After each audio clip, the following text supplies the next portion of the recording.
কালেমা লা ইলাহা ইল্লাল্লাহু এর অর্থ কি? আল্লাহ ছাড়া সত্য কোনো মাবুদ নেই। কিয়ামতের আগে কতজন মিথ্যা নবী বলে দাবি করবে?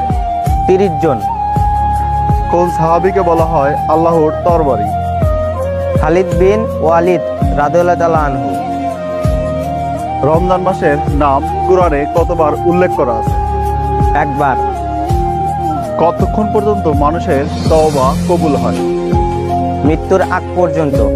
মহানবী হযরত মুহাম্মদ সাল্লাল্লাহু আলাইহি ওয়াসাল্লাম মেরাজে গিয়ে কোন সাহাবীর পায়ের আওয়াজ শুনতে পান?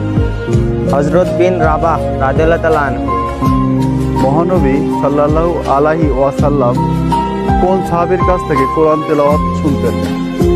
আব্দুল্লাহ বিন মাসউদ রাদিয়াল্লাহু তাআলা আনহু।